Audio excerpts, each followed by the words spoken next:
안녕하세요. 하은혜입니다. 원래 본명은 백지연이고요. 인생이 하도 고달프고 힘들어서 하은혜로 바꿨습니다. 저는 어렸을 때부터 죄를 지었고 그 이후로부터 많은 죄를 지었습니다. 그래서 저는 하늘에서 신이란 존재가 없는 줄 알았습니다. 하늘에 신이 있다면 이렇게 죄 많은 나를 가만둘까라는 생각을 했었습니다. 근데 그 이후로부터 하늘에서 벌을 저한테 내리기 시작했습니다. 처음에는 불안 증세를 주셨고 성경책을 읽어도 소용이 없었습니다. 엄마가 저를 버릴 것 같다는 생각도 들었습니다. 그래서 저는 결국 엄마랑 사이가 안 좋아서 집을 나오게 됐습니다. 초등학교 저학년 시절에 TV에 나오는 음란한 영상을 보고 저도 따라해보고 싶다는 생각이 들었습니다. 그래서 제 남동생에게 제 젖가슴을 빨게 했습니다. 중학교 2학년 때까지 그렇게 했습니다. 그 사실을 엄마가 초등학교 때 사실을 알고 저는 엄마의 미운 딸로 자라게 됐습니다. 또 가족들에게도 함부로 했습니다. 언니 수능 보기 전날 부모의 재산이 탐이 나고 많이 갖고 싶어서 언니가 죽었으면 좋겠다는 생각이 들었습니다.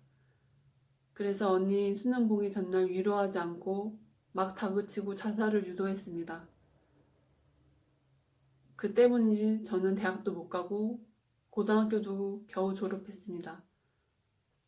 저는 중학교 2학년 때부터 불안 증세가 시작되었습니다. 공부 욕심은 많았고 시험 기간에 잠도 안 오고 공부가 머리에 들어오지 않았습니다. 저한테 꿈도 없었고 그냥 같은 반 애를 이겨서 높은 등수 안에 드는 게 다였습니다. 근데 공부 욕심만 있었지 머리가 따라두지 않았습니다. 공부하는 게 늘 불안하고 허망해서 고등학교 가기 싫다고 했습니다. 그래도 엄마는 고등학교는 졸업해야 되지 않겠느냐고 해서 고등학교 입학은 했습니다. 고등학교 입학을 해도 불안 증세는 더더욱 심해졌습니다.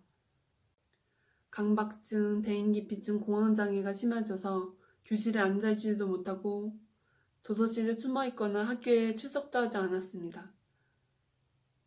그래서 수능 등록만 하고 시험도 안 봤습니다. 그 후로 저는 서울에서 알바 생활을 시작했습니다. 편의점, 옷가게, 서점, 빵집, 영화관, PC방, 짧게는 일주일, 길게는 석 달을 정신적으로 병든 내가 얼마 버티지를 못했습니다. 그래서 너무 힘들어서 서울 알바 생활을 다 뒤로 하고 충주로 내려가 엄마와 식당을 운영하게 되었습니다. 다이어트 요요도 와서 더 힘들었습니다. 43kg에서 82kg까지 갑자기 살이 쪘습니다. 3일에 2kg씩 살이 쪘습니다. 이러면 안 되겠다 싶어서 철가방을 들고 걸어서 배달을 하기 시작했습니다. 그것도 겨울에 맨발로 쓰레빠만 씻고 배달을 했습니다. 낮에는 배달을 하고 밤에는 스티커를 만들어서 집집마다 붙이고 다녔습니다. 그러는 바람에 살이 일주일에 2kg씩 빠졌습니다. 또 죄를 고백할 것이 있습니다. 이건 큰 죄입니다. 내가 원하지도 않은 야한 말을 나도 모르게 한다는 것입니다. 일반적인 단어인데 그 단어에 대해 창피하고 부끄러워하면 상대방도 창피하고 부끄러워한다는 것입니다. 예를 들면 숫자 3을 떠올릴 때 3개라는 단어가 떠올라서 내가 그 단어에 대해 부끄러워하면 상대방도 그 단어에 대해 부끄러워한다는 거예요. 근데 그건 제가 원하던 생각이 아닙니다. 내가 이 단어에 대해서 나쁜 의미를 퍼뜨려야지가 아니라 내가 이 단어에 대해 부끄러워하면 상대방도 부끄러워하면 어떡하지? 라는 생각이 들었습니다. 그래서 대화할 때조차도 스트레스 받고 대인기피증이 심했습니다. 마치 미꾸라지 한 마리가 여기저기 흙탕물로 만들듯이 제가 그랬습니다.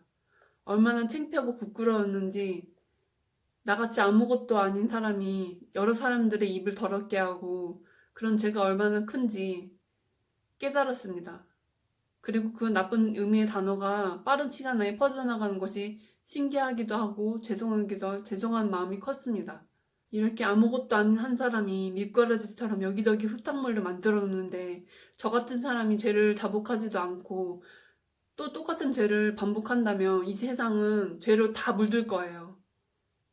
그러기 전에 모두 다 죄를 자복하고 고백해야 됩니다. 진정한 평화가 찾아와요. 평안이 찾아와요. 저처럼요. 그래요. 처음에는 용기 안 나고 창피할지도 몰라요. 고백하고 나면 마음이 달라지고 인생이 달라져요. 장담해요. 사랑하는 사람에게 사랑을 고백하듯이 죄를 고백해보세요. 일단 죄 가벼운 죄 한 가지만이라도 고백해보세요. 그럼 진정한 평안이 찾아와요. 장담해요. 모두가 죄를 고백하고 똑같은 죄를 반복하지 않는다면 세상은 이미 지상 천국입니다.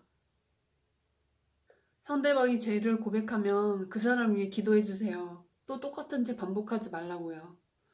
우리 모두 죄를 고백합시다. 화이팅! 우리의 싸움은 사람과의 싸움이 아니에요. 그 안에 들어있는 악한 영과의 싸움이에요. 사람들을 분열시키고 이간질시키는 악한 영을 볼 줄 아는 눈이 뜨여야 돼요. 그러면 절대 싸움 안 나요. 이 세상 참 짧아요. 짧은 인생 사랑 고백하듯이 죄를 고백해보세요. 그럼 사이가 더 돈독해지고 좋아질 겁니다. 사랑을 고백받으면 조금 부담스럽지만 죄를 고백하면 자기의 솔직한 모습, 진짜 모습을 보여줄 수 있는 용기 있는 모습이에요. 모두 다 죄를 고백해보세요. 화이팅! 그리고 한 가지 더. 교회에 욕 좀 하지 마세요.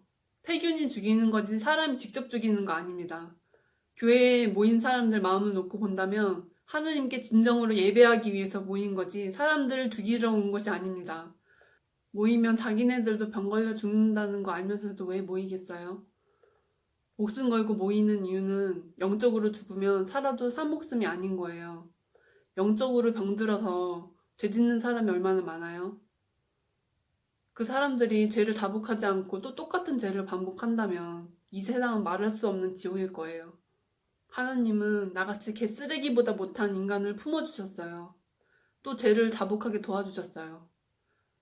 제가 돈이 많아서도 아니고 가진 게 많아서도 아니에요. 저는 돈도 많지 않고 가진 것도 없어요.